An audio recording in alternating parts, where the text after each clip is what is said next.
إن الحمد لله نحمده ونستعينه ونستغفره ونعوذ بالله من شرور أنفسنا ومن سيئات أعمالنا من يهده الله فلا مضل له ومن يضلله فلا هادي له وأشهد أن لا إله إلا الله وحده لا شريك له وأشهد أن محمدا عبده ورسوله أما بعد فإن خير الحديث كتاب الله وخير الهدي هدي محمد صلى الله عليه وسلم وشر الأمور محدثاتها وكل محدثة بدعة وكل بدعة ضلالة وكل ضلالة في النار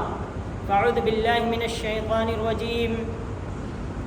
وأذن في الناس بالحج يأتوك رجالا وعلى كل ضامر يأتين من كل فج عميق وقال النبي صلى الله عليه وسلم من حج فلم يرفث ولم يفسق رجع كما ولدته أمه او كما قال صلی اللہ علیہ وسلم۔ حاضرین جمعہ، بزرگان دین، دینی ملی بھائیوں اور خواتین اسلام، ہزاروں برس پہلے ایک بے آب و گیا سرزمین میں خالق کائنات کی طرف سے حکم ہوتا ہے اپنے خاص بندے کو کہ اعلان کر دو اس بے آب و گیا سرزمین سے جہاں پر لوگوں کی آبادی نہیں ہے، ابھی لوگ بسنے والے نہیں ہیں، لیکن حکم ہوتا ہے رب کا اور فرما برداری کا کام انجام دینے والے ہوتے ہیں اولو العزم من الرسل ابراہیم علیہ السلام۔ حکم ہوتا ہے اذن فی الناس بالحج، لوگوں میں حج کا اعلان کر دیجئے۔ بڑی عجیب سی بات ہے، وہاں کوئی سننے والا نہیں ہے، وہاں کوئی پہنچانے والا نہیں ہے، کوئی انسان نہیں سن رہا ہے، لیکن رب کا فرمان ہے۔ ابراہیم علیہ السلام نے قیل و قال نہیں کیا، حجت نہیں کی کہ میری بات پہنچے گی تو کیسے پہنچے گی، یہ میری صدا یہاں پہ صحرا میں گونج کے رہ جائے گی، پہنچے گی نہیں، یہ اعتراض نہیں کیا، بس رب کا فرمان تھا، اعلان کر دیا، اور اعلان کا نتیجہ اللہ تبارک و تعالیٰ نے کہا یاتوک رجالا، لوگ پیدل بھی آئیں گے، اونٹوں پر دبلے پتلے دور دراز سے سفر کر کے بھی آئیں گے، ہر جگہ سے لوگ آئیں گے، جوق در جوق آئیں گے، لہذا تمہارا کام ہے اعلان کرنا۔ ابراہیم علیہ السلام نے اعلان کیا، اس اعلان کا نتیجہ تھا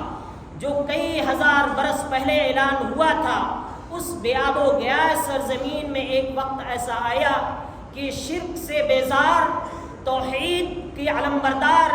ایک قوم پیدا ہوئی۔ ابراہیم علیہ السلام کے نسل سے وہ قوم بڑھتی رہی اور اسی قوم سے بڑھتے بڑھتے آگے چل کر کے خانہ کعبہ آباد ہوا، مکہ مکرمہ آباد ہوا اور بلد حرام آباد ہوا۔ اس خانہ کعبہ کے اندر سب سے افضل انسان، دنیا کے سب سے بہتر انسان، سب سے افضل مخلوقات میں سب سے افضل و اشرف جناب محمد مصطفیٰ صلی اللہ علیہ وسلم کا ظہور ہوتا ہے۔ انہی کے خاندان سے، انہی کے نسل سے وہ اعلان جو ابراہیم علیہ السلام نے کیا تھا، اس اعلان کو کئی ہزار برس کے بعد نبی اکرم صلی اللہ علیہ وسلم نے سن 10 ہجری کو اپنے صحابہ کرام کی مجلس میں، اپنے صحابہ کرام کی معیت میں ہزار مشقتوں کو اٹھانے کے بعد، ہزار پریشانیاں برداشت کرنے کے بعد، ہزار تکلیفیں برداشت کرنے کے بعد، یہاں تک کہ اپنے گھر کو بھی چھوڑا، یہاں تک کہ اپنے شہر کو بھی چھوڑا، اپنے خاندان کو بھی چھوڑا، اپنے مال و جائیداد کو بھی چھوڑا، سب کچھ قربان کر دیا، زمین تنگ کر دی گئی، اس کے بعد ہجرت کر کے مدینہ تشریف لے گئے، مدینہ تشریف لے گئے، لیکن اپنے مشن سے باز نہیں آئے۔ وہ مشن جو تمام انبیاء کرام کا مشن تھا، وہ طریقہ جو تمام انبیاء کرام کا طریقہ تھا، اس مشن کو لے کر کے اٹھے۔ اس مشن کی تکلیف میں سب کچھ آپ نے برداشت کیا، اس کلمہ اخلاص، اس کلمہ توحید لا الہ الا اللہ کی سربلندی کے لیے کہ اللہ کے سوا کوئی معبود برحق نہیں ہے، اللہ کے سوا کوئی لائق عبادت نہیں ہے، اللہ کے سوا کوئی لائق پرستش نہیں ہے۔ خانہ کعبہ کے اندر جو 360 بت تھے ان سب کا انکار کیا۔ آپ نے صدائے وحدانیت بلند کی، اس کی وجہ سے پہلے خوب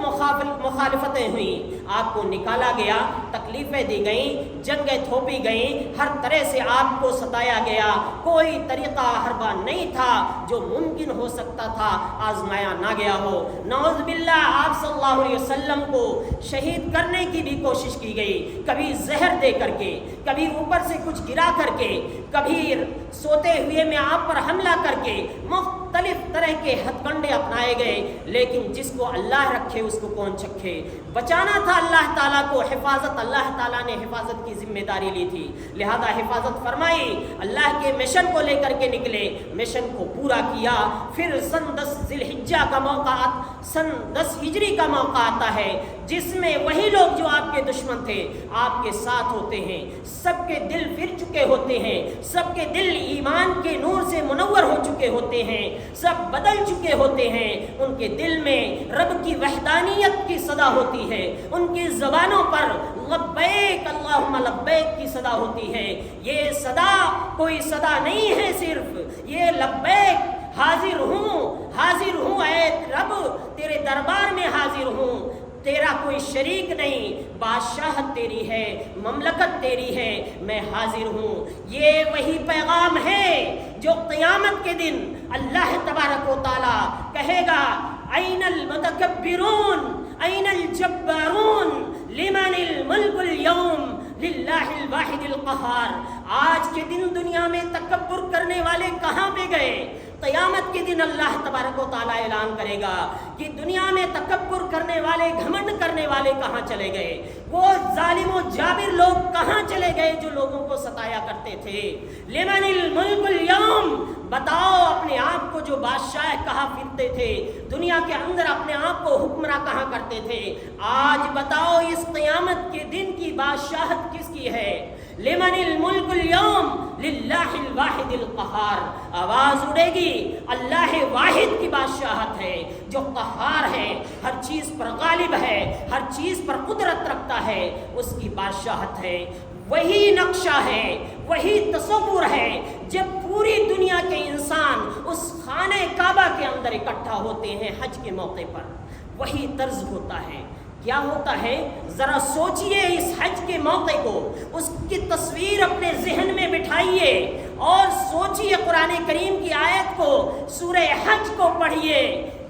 اور اللہ تبارک و تعالیٰ فرماتا ہے ان زلزلۃ الساعۃ شیء عظیم، کہ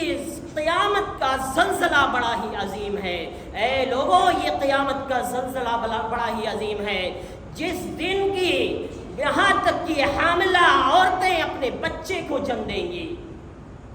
حاملہ عورتیں اس کے خوف اور دہشت سے اپنے بچے کو جنم دیں گی۔ یہ سورہ حج کو اللہ تبارک و تعالیٰ نے یہاں پر ذکر کیا، سورہ حج میں قیامت کا تذکرہ کیا۔ پھر اس حج کے واقعے کو، اس تصویر کو اپنے ذہن میں بٹھائیے، دیکھیے کہ ہر انسان ایک ہی لباس میں، ایک ہی، ہر مرد ایک انداز کا لباس، سادہ لباس ہے، سلا ہوا نہیں ہے، پورا بدن ڈھکا ہوا نہیں ہے، ننگے پاؤں بھی چل رہا ہے، سب کے لباس ایک جیسے ہیں۔ وہاں کوئی بادشاہ نہیں ہے، وہاں کوئی فقیر نہیں ہے، وہاں کوئی محتاج نہیں ہے، وہاں کوئی حاکم نہیں ہے، وہاں کوئی محکوم نہیں ہے، وہاں کوئی کالا اور گورا نہیں دیکھتا ہے، وہاں کوئی امیر و غریب نہیں دیکھتا ہے، سب بادشاہت صرف اور صرف اللہ تعالیٰ کی ہوتی ہے۔ سب کے سر اس اللہ واحد کے سامنے جھکنے کے لیے وہاں پہنچتے ہیں، وہاں پہ کوئی بھی تفریق نہیں ہوتی ہے۔ ان اکرمکم عند اللہ اتقاکم کی تصویر ہوتی ہے کہ تم میں سے اللہ تعالیٰ کے نزدیک باعزت شخص وہ ہے جو متقی ہے، پرہیزگار ہے، رب سے ڈرنے والا ہے، رب کی فرما برداری کرنے والا ہے۔ ذرا سوچئے، غور کیجئے، آپ اپنے اعمال پر دیکھیں کہ لبیک اللہم لبیک کی جو صدا پکارتے ہوئے حجاج وہاں پر جاتے ہیں، کیا اس کا مطلب یہ ہوتا ہے کہ اے رب تیرے دربار میں میں بس اس وقت کے لیے حاضر ہوں؟ اللہ تبارک و تعالیٰ نے فرمایا فَإِذَا قَضَيْتُم مَنَاسِكَكُمْ فَاذْكُرُوا اللَّهَ، تو جب تم اپنے مناسک کی ادائیگی، حج کی ادائیگی، عبادت کی ادائیگی سے فارغ ہو جاؤ، فَاذْكُرُوا اللَّهَ، اللہ کا ذکر کرو، اللہ کو یاد کرو۔ یہ نہیں کہا کہ یہاں پر حج میں آئے، عبادت کر لی، گناہ معاف ہو گئے، جاؤ تم آزاد ہو، جو چاہو کرو، جیسا چاہو کرو۔ نہیں، جب تم اپنی عبادت سے فارغ ہو جاؤ پھر بھی اس کے بعد تم اللہ تبارک و تعالیٰ کا ذکر کرو۔ ہمیں یہ جو لبیک کی صدا لگاتے ہیں اس میں درس ہے، پیغام ہے رسول اتباع کی۔ اللہ تبارک و تعالیٰ کا جو فرمان ہے رسول اکرم صلی اللہ علیہ وسلم کے اتباع اور پیروی کا درس ہے کہ اللہ یہاں بھی حاضر ہوں، یہاں سے لوٹنے کے بعد جب اپنے یہاں جاؤں گا، واپس جاؤں گا، اس وقت بھی تیری رضامندی ہی کے کام انجام دوں گا، تیری نافرمانی نہیں کروں گا، جس طریقے سے یہاں پر تیری رضامندی کے لیے حاضر ہوا ہوں۔ ذرا سوچے، تصور کرے کہ اللہ تبارک و تعالیٰ نے اس موقع پر، اس حرم کے اندر، وہاں پر جب آپ نے احرام باندھ لیا، حاجی نے احرام باندھ لیا، احرام باندھنے کے بعد اس کے بعد سے آپ کے لیے شکار کو بھی حلال نہیں رکھا۔ عام دنوں میں شکار حلال ہے، اللہ تبارک و تعالیٰ نے یہ آزمائش رکھی، اس میں پیغام ہے، عبرت ہے، ٹریننگ ہے ہمارے اعمال کی، برائیوں سے بچنے کی، گناہوں سے بچنے کی۔ اللہ تبارک و تعالیٰ جس طریقے سے رمضان میں کھانے پینے کو بند کر کے دن کے اندر ہمیں ٹریننگ دیتا ہے اپنے فرما برداری کی، کہ جس طریقے سے تم نے ہمارے حکم پر، ہمارے حکم کو بجا لاتے ہوئے رمضان کے دنوں کے اندر کھانا پینا بند کر دیا تھا، حلال چیزوں کو بند کر دیا تھا، ایسے ہی حرام چیزوں کو بھی ترک کر دو۔ جس طریقے سے تم نے ہماری فرما برداری کرتے ہوئے حج کے موقع پر احرام باندھنے کے بعد وہ شکار جو تمہارے لیے پہلے حلال تھا، میرے حکم کی فرما برداری میں شکار کو چھوڑ دیا، شکار کو حرام سمجھا، تمہارے لیے آزمائش کے طور پر یہ بات تھی، تم نے اس میں پورے اترے، ایسے ہی تم بعد میں بھی حرام چیزوں سے بچتے رہو۔ یہ ٹریننگ ہے جو اللہ تبارک و تعالیٰ اس حج کے موقع پر ایک انسان کو دیتا ہے اور انسانیت کے لیے ایک پیغام دیتا ہے۔ تو یہ دن، یہ ہمارے لیے، ہر انسان کے لیے، ہر مسلمان کے لیے درس اور عبرت کی جگہ ہے۔ یہاں پر اللہ تبارک و تعالیٰ ہمیں ٹریننگ دیتا ہے، یہاں پر اخلاص کی دعوت ہوتی ہے، یہاں پر رب کے وحدانیت کی دعوت ہوتی ہے۔ لیکن افسوس تو اس بات کا ہے کہ ہمارے بہت سارے حجاج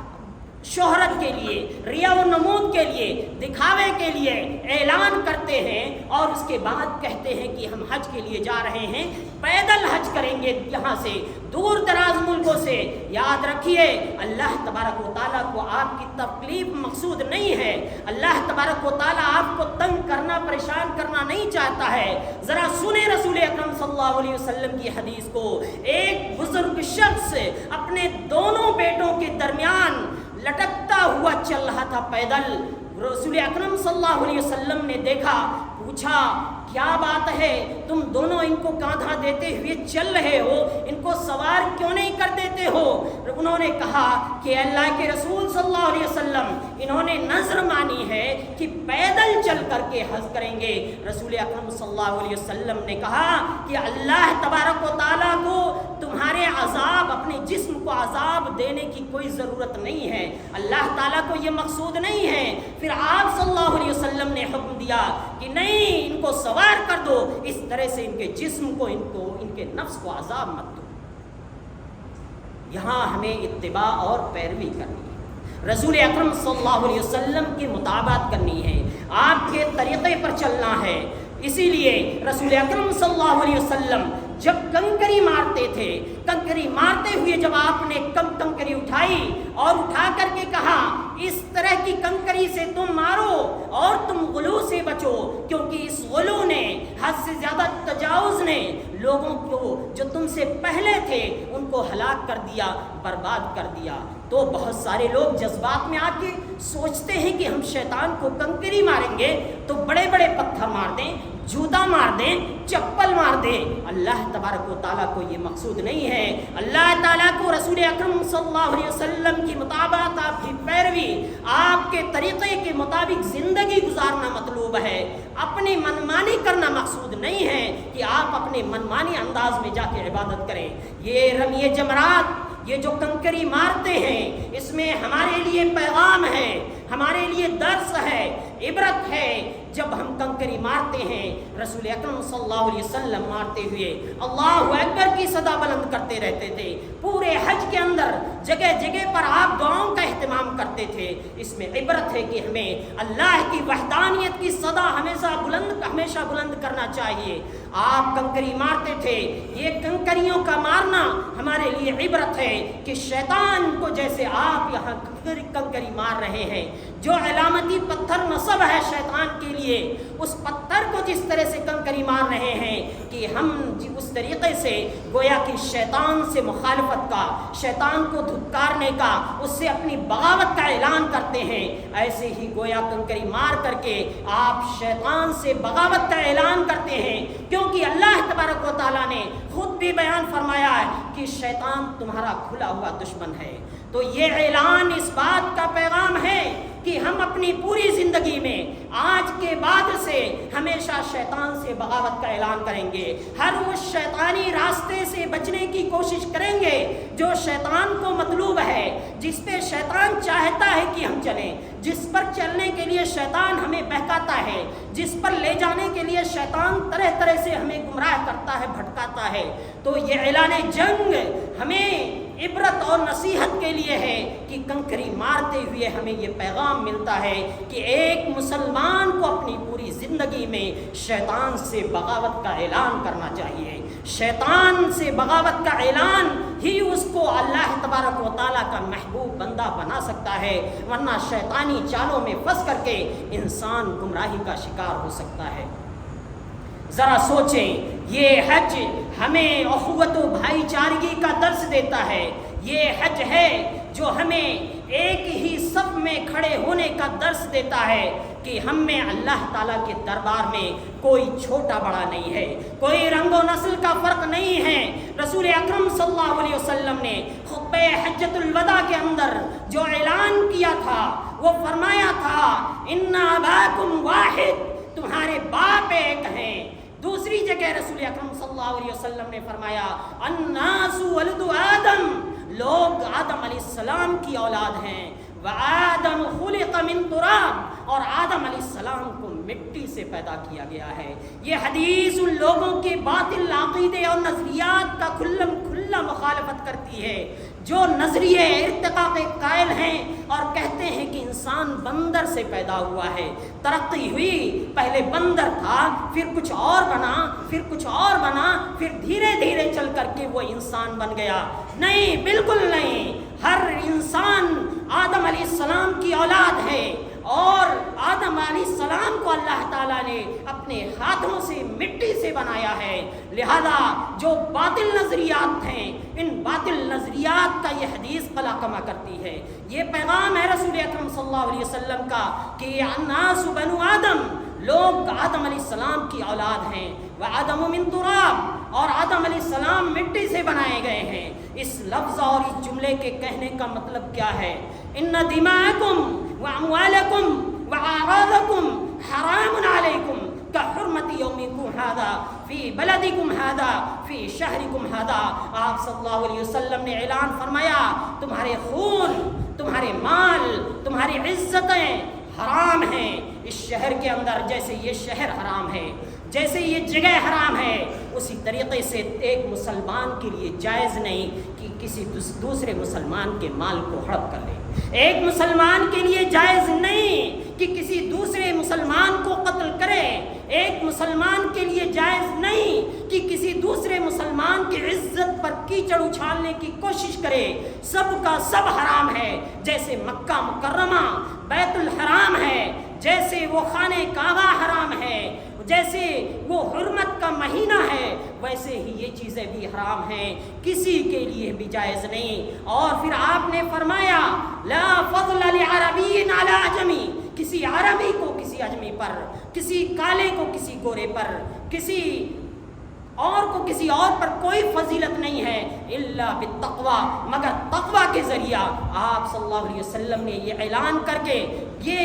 اس حج کے موقع پر یہ بتا دیا کہ یہ انسان جو یہاں پر حاضر ہوئے ہیں یہ آپس میں بھائی بھائی ہیں، جیسے یہاں پر آپس میں بھائی بھائی ہیں ویسے ہی ان کا عمل بعد میں چل کر بھی ایسے ہی ہونا چاہیے، ایسے ہی ان کے اندر اتحاد ہونی چاہیے، ایسے ہی ان کے اندر محبت ہونی چاہیے، ایسے ہی جیسے ایک بھائی دوسرے بھائی سے محبت کرتا ہے، جیسے ایک بھائی دوسرے بھائی کے دکھ درد کو سمجھتا ہے، ایسا ہی ان کا طریقہ ہونا چاہیے۔ اسی طریقے پر چل کر کے ان کو کامیابی مل سکتی ہے۔ لہذا ہمیں اور آپ کو چاہیے کہ ہم اس حج کے موقع کو غنیمت سمجھتے ہوئے اس سے عبرت حاصل کریں۔ یہ حج ہمارے لیے گناہوں کی بخشش، گناہوں کی مغفرت کا ذریعہ ہے۔ رسول اکرم صلی اللہ علیہ وسلم نے فرمایا کہ جس نے حج کیا اور اس میں کوئی بدگوئی نہیں کی، کوئی حرام اور ناجائز کام، فسق کا کام انجام نہیں دیا، تو وہ واپس ایسے ہی آتا ہے جیسے کہ دنیا میں اس وقت آیا تھا جب اس کی ماں نے جنا تھا، اور وہ بالکل گناہوں سے پاک و صاف تھا، اس کے اوپر کوئی گناہ نہیں تھا۔ اس کا مطلب یہ نہیں کہ آپ حج سے پاک ہو گئے اور گناہوں سے پاک ہو گئے تو ایسی صورت میں آپ کے لیے اجازت ہے بعد میں جو چاہے کرتے پھریں۔ افسوس کی بات ہے بعض لوگ پہلے تو جب حج نہیں کیے ہوتے ہیں رب سے ڈر رہے ہوتے ہیں، لیکن جب حج کر کے آ جاتے ہیں تو کچھ لوگوں کی حالت یہ ہو جاتی ہے کہ اس کے بعد ان کی برائیاں بڑھ جاتی ہیں اور وہ برائی کے کام انجام دینے لگتے ہیں، سمجھتے ہیں کہ ہماری بخشش ہو گئی ہے، مغفرت ہو گئی ہے، اب ہم جو چاہیں کریں ہمارا مواخذہ نہیں ہوگا۔ یہ اس خیال میں مت رہیے گا، اللہ تبارک و تعالیٰ کے ہاں ہر چیز کا حساب موجود ہے، وہ ہر چیز پر محاسبہ کرے گا۔ ہمیں اور آپ کو چاہیے کہ ہم اس پیغام کو یاد رکھیں، اپنے دلوں کے اندر اخلاص و للہیت پیدا کریں۔ لیکن افسوس کی بات تو یہ ہے کہ ہمارے بہت سارے لوگ وہاں پر جب پہنچتے ہیں تو اپنے ہر عمل کی ویڈیوگرافی کرتے ہوئے نظر آتے ہیں، ہر عمل کی تلاوت کر رہے ہیں، اس کا بھی ویڈیو چل رہا ہے، ذکر و اذکار کر رہے ہیں، طواف کر رہے ہیں، صفا مروہ کی سعی کر رہے ہیں، عرفات میں موجود ہیں، ہر جگہ سے ویڈیوگرافی لائیو نشر چل رہا ہے۔ یہ عبادت نہیں ہے، یہ عبادت کا مذاق ہے۔ آپ نے گھر کو چھوڑا ہے، آپ نے اپنے اولاد کو چھوڑا ہے، اپنے بیوی بچوں کو چھوڑا ہے، ماں باپ کو چھوڑا ہے، وطن کو چھوڑ کر کے اس سرزمین میں جا رہے ہیں، کس لیے؟ ویڈیوگرافی کرنے کے لیے۔ کس لیے جا رہے ہیں؟ کہ لوگوں کو دکھا سکیں کہ آپ عبادت کر رہے ہیں، یا اس لیے جہاں پر بادشاہ بھی ہے، غریب بھی ہے، امیر بھی ہے، لیکن سب پکار رہے ہیں بس اس رب کو، اس رب کو دکھانا ہے، اس کو خوش کرنا ہے، دنیا والوں کو نہیں دکھانا ہے، دنیا والوں کو خوش نہیں کرنا۔ الحج المبرور لیس لہ جزاء الا الجنہ، حج مقبول کا ثواب جنت کے سوا کچھ نہیں ہے۔ لیکن آپ صلی اللہ علیہ وسلم نے فرمایا کہ وہ حج مقبول ہونا چاہیے، لیکن اگر اس حج کے اندر ریاکاری آ گئی، اس حج کے اندر دکھاوا آ گیا، اس حج کے اندر دنیا داری آ گئی، ہم نے حج کیا ہے، اس گھر پر جا رہے ہیں حج کرنے کے لیے، لیکن ہم اس حج کو تجارت کا ذریعہ بنا رہے ہیں، اسمگلنگ کا ذریعہ بنا رہے ہیں، وہاں سے کہ اسمگل کر کے چیزوں کو لائیں گے اسی بہانے، یا وہاں جا کر کے بھیک مانگ کر کے اپنے پیسے کو زیادہ کریں گے، دوسرے مقاصد کے لیے ہم جا رہے ہیں۔ یاد رکھیے وہ حج مقبول نہیں ہے، حج المبرور ہونا چاہیے، مقبول حج ہونا چاہیے، ہماری نظر میں مقبول نہیں ہونا چاہیے، اللہ تعالیٰ کے ہاں مقبول ہونا چاہیے۔ جو مقبولیت کا معیار ہے اس پر پورا ہونا چاہیے، تب اس کا صلہ، اس کا بدلہ جنت ہے، اس کے بغیر جنت نہیں ہے، اس کے بغیر یہ حج قبول نہیں ہوگا۔ یہ حج ہمارے لیے پیغام ہے اخوت کا، بھائی چارگی کا، اتحاد کا، کہ مسلمانوں کو سب ایک جیسے ہی، ایک ماں باپ کی اولاد ہے۔ اللہ تبارک و تعالیٰ نے اسی چیز کا اعلان قرآن کریم کے اندر فرمایا، انا خلقناکم من ذکر وانثی، ہم نے تمہیں ایک مرد اور ایک عورت سے پیدا کیا۔ یہ اور بات ہے تمہیں قبیلوں میں بانٹ دیا، قوموں میں بانٹ دیا تاکہ تعارف کا ذریعہ ہو، لیکن ایک ماں باپ کی سنتان ہے سبھی، ایک ماں باپ کی اولاد ہے سبھی، سب آپس میں بھائی بھائی ہیں، سب کو مل جل کے رہنا ہے، سب میں اتحاد و یگانگت ہونی چاہیے، سب میں بھائی چارگی ہونی چاہیے، کسی کے دل میں کسی کا خوف نہیں ہونا چاہیے، خوف بس صرف رب العالمین کا ہونا چاہیے کہ ہم سے کوئی نافرمانی کا عمل صادر نہ ہو جائے، کہ ہم کہیں اللہ تبارک و تعالیٰ کو ناراض نہ کر بیٹھیں۔ لہذا ہماری زندگی کا مقصد اللہ تعالیٰ کی عبادت، رضامندی اور خوشنودی ہونی چاہیے، کیونکہ ہماری تخلیق کا مقصد یہی ہے، وما خلقت الجن والانس الا لیعبدون، کیونکہ رب کا فرمان ہے کہ ہم نے جنوں کو اور انسانوں کو پیدا ہی اسی لیے کیا ہے کہ وہ صرف میری عبادت کریں، کسی اور کی عبادت نہ کریں، کسی اور کو عبادت میں نہ شریک کریں۔ اور جو وہاں پر تلبیہ کے کلمات پکارتے ہیں، اس تلبیہ کے کلمات کے اندر بھی یہی ہے، لا شریک لک، تیرا کوئی شریک نہیں ہے، تو ہی رب ہے، تو ہی مالک ہے، تو ہی حاکم ہے، تیرا کوئی شریک نہیں ہے، بادشاہت بھی تیری ہے۔ لہذا ہمیں اور آپ کو اس کا خیال رکھنا چاہیے، اور ہماری عبادت صرف اور صرف اللہ تعالیٰ کے لیے ہونی چاہیے، چاہے یہاں پر ہو، چاہے حج کی عبادت ہو، رمضان کے روزے ہوں، صلاۃ ہو، زکوٰۃ ہو، صدقہ خیرات ہو، ساری عبادتیں ہمیں خالص اللہ تعالیٰ کے لیے انجام دینی چاہیے۔ اللہ تعالیٰ سے دعا ہے کہ الہ العالمین تو ہم سب کو وہ کرنے کی توفیق عطا فرما جس سے تو راضی و خوش ہو، اور ہر اس کام سے بچا جو تیری ناراضگی اور غضب کا سبب بنے۔ آمین۔ وآخر دعوانا الحمدللہ رب العالمین۔ بارک اللہ لنا ولکم فی القرآن العظیم ونفعنی وإیاکم بالآیات والذکر الحکیم، انہ تعالی جواد کریم ملک